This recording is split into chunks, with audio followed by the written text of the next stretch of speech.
Welcome to my YouTube channel. Ang ituturo natin ngayon dito sa video na ito ay about dito sa naka-block na DNS service sa pre-reels. Kung ikaw ay nagpi-pre-reels at nagkaganito ang iyong apps na yan, hindi mo alam kung paano ayusin, tuturuan kita dito sa video na ito. Tapusin mo lang ang tutorial ko para maintindihan mo ang step by step. At bago ang lahat, ito nga pala ang pre-reels ay isang legit earning apps. Ito po ay manunod ka lang, magta-tasking ka, i-claim mo at makakasahod ka na. Makakaipon ka dito at legit po talaga ang withdraw dito. Nakailang withdraw na ako, kaya nasasabi kong legit siya. At kung gusto mo ng ganitong earning apps, interesado ka, i-download mo lang ang link ay nasa comment section para ma-direct ka dito sa apps na sinasabi ko. At isa pa, hindi ko na-experience itong aking tutorial na to dahil yung aking pre-reels sa dalawa kong account sa magkaibang cellphone ay gumagana. Hindi ko siya na-experience pero sinearch ko siya kung paano para maitulungan kita. Itry mo kung gagana sa'yo, wala namang mawawala kung itatry mo itong aking na-search na solusyon.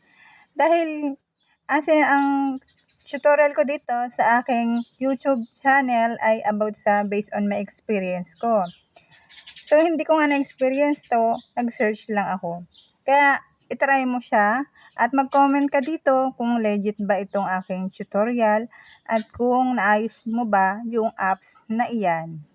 At kung interesado ka, tara, sisimulan na natin ang tutorial. Mag-intro muna tayo.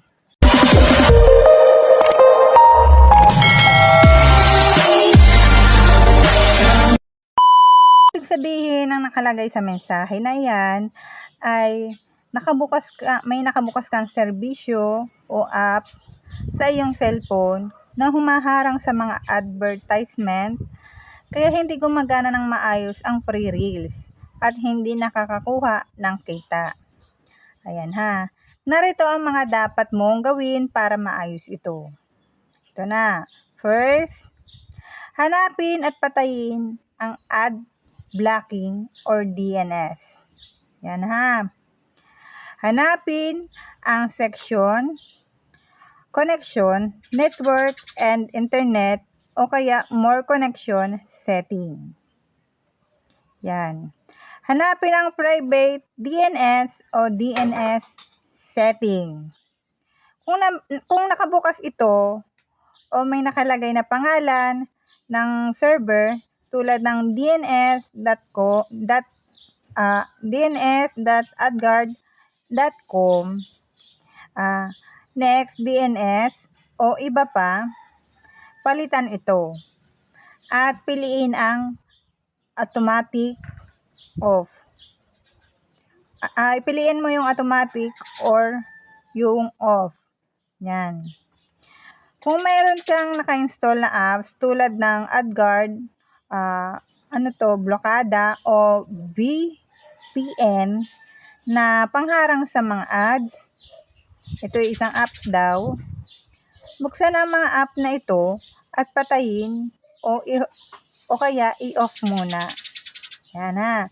Ayun yung una mong gagawin sa setting. At sa apps na kung may na-install ka ba na ganyan.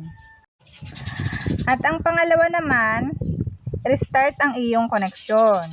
I-off at i-on ulit ang iyong Wi-Fi o mobile data. Yan. Para ma-fresh ang connection. Kapag nagawa mo yung unang step na sinabi natin, ito yung gagawin natin ha. Magre-refresh tayo. Bumalik sa app at pindutin ang recheck. Kapag nasuri at napatay mo na ang mga lahat na nakaharang, buksan ulit ang app at pindutin ang pulang recheck. Yung recheck na button.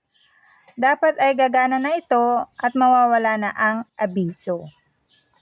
Kung hindi pa rin gumana, restart o patayin at buksan ulit ang cellphone para masiguradong wala nang tumatakbong serbisyo sa likod.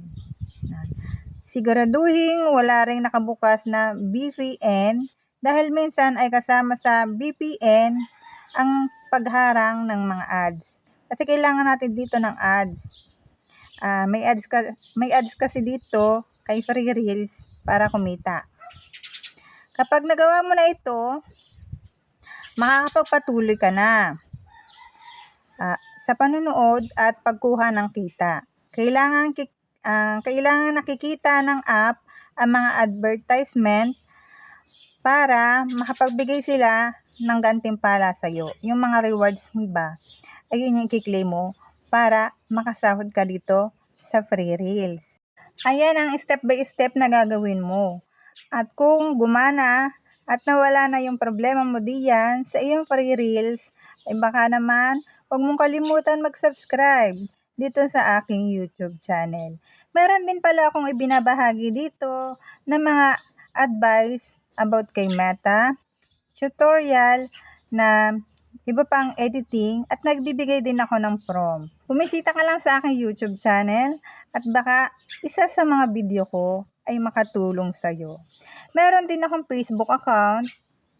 Pwede mo din ako i-follow sa aking Facebook account. Marami din ako diyang mga tips, advice, and tutorial. Nagbibigay din ako ng prompt na inilalagay ko sa comment section para mabilis mo lang makopy. Bago pa lang po ako dito sa mundo ng YouTube channel, baka ako ay makahingi ng isang subscribe sa iyo. Thank you. At inuulit ko, kung wala ka pa nito, ang link ay nasa comment section.